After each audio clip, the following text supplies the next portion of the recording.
नमस्कार बंधुरा आमी Priya welcome back to my channel.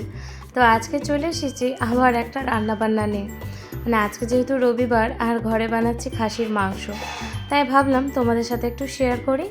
তো এখানে প্রথমে আগে আমি আলুগুলো ভেজে নিয়েছিলাম। আর খাসির মাংস খেতে আমরা প্রত্যেকে কম বেশি সবাই মোটামুটি ভালোই বেসে থাকি, তাই আমি ভাবলাম তোমাদের সাথে একটু শেয়ার করি, যেহেতু অনেকগুলো দিন পরেই আজকে আমি মাটন বানাচ্ছি।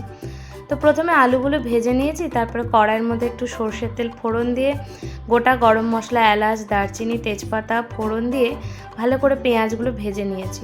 তারপর একটা পেস্ট তৈরি করেছি, যেখানে আছে একটা বড় পেঁয়াজ আর প্রায় কিছুটা মতো রসুন, অল্প আদা বাটা আর কাঁচা লঙ্কা 7-8টা টুকরো দিয়ে ভালো করে মিক্সিতে পেস্ট করে নিয়ে এবার মশলাটা কিন্তু ভালো করে কষিয়ে নিচ্ছি।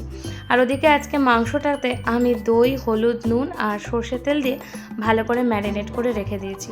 দই দিলে কিন্তু মাংসটা বেশ সফট হয় আর খুব তাড়াতাড়ি সেদ্ধ হয়ে যায়, যেহেতু প্রেশার কুকারও বেশিক্ষণ টাইম লাগে না। তারপর এখানে যেই মশলাটা একটু কষে গেছে, তার মধ্যে দিয়ে দিলাম হলুদ, নুন, জিরের গুঁড়ো, কাশ্মীরি রেড চিলি পাউডার, সমস্ত কিছু দিয়ে ভালো করে আবার একটু মশলাটা কষিয়ে নিচ্ছি। আমি সবসময় এইভাবে প্রসেসে বানাই, আগে মশলাটাকে আমি তৈরি করে নিই, তারপরে মাংসটা ওপর থেকে আমি দিই। তো এখানে আমার মাংসর জন্য মশলা একদম রেডি হয়ে গেছে। আর এই যে আলুটা তো দেখালামই, আগে ভেজে রেখেছি। আর ছুটির দিনে একটু খাসির মাংস বা চিকেন যেটাই হোক না কেন খেতে বেশ ভালোই লাগে, ছুটি ছুটি ব্যাপারটা ফিল হয়। তো এখানে এই যে মাটনটা এবার আমি দিয়ে দিলাম ভালো করে। এরপর কিন্তু ঢেকে প্রায় অনেকক্ষণ আমি কষবো। আর দেখতেই পাচ্ছ দই দিয়ে মাখানো, তার জন্য একটু সাদা সাদা মনে হচ্ছে। এবার এইভাবে ঢেকে ঢেকে অনেকক্ষণ কষালে কিন্তু মাংসটা প্রায় কড়াইতেই আমি হাফ সেদ্ধ করে নেব এইভাবে। তারপরে প্রেশারে সিটি মারবো একটা।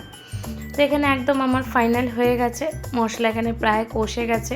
আর এরপরে ঘরে বেটেছি গরম মশলা, অনেক দিন পরে গরম মশলা বেটেছি ঘরে, অনেক সময় পাউডারটাই দিই, তো সেই গরম মশলা বাটাটাই দেবো। এখানে এলাচ, দারচিনি, তারপরে লবঙ্গ, তেজপাতা দিয়ে জলে ভিজিয়ে রেখেছিলাম কিছুক্ষণ, তারপরে সমস্ত কিছু দিয়ে গরম মশলাটা বেটে নিয়েছি। আর এই যে এখন গরম মশলাটা দিয়ে কিন্তু খুব সুন্দর একটা মাংস থেকে গন্ধ বেরোচ্ছে। এখানে মাংসটা কিন্তু আমার পুরোপুরিভাবে প্রায় হয়েই গেছে। এই যে আমি প্রেশারের থেকেও সিটি দিয়ে বের করে নিয়েছি আর একটুখানি কড়াইতে কষিয়ে নিচ্ছি, ঝোলটা যেহেতু একটু বেশি পাতলা হয়ে গেছিলো। যাই হোক, আজকের রেসিপিটা যদি তোমাদের ভালো লেগে থাকে অবশ্যই কিন্তু আমার চ্যানেলটা সাবস্ক্রাইব করো আর আমার পাশে থেকো। আর চলো দেখা হচ্ছে তোমাদের সাথে আবার একটা ছোট্ট মিনি ব্লগ নিয়ে।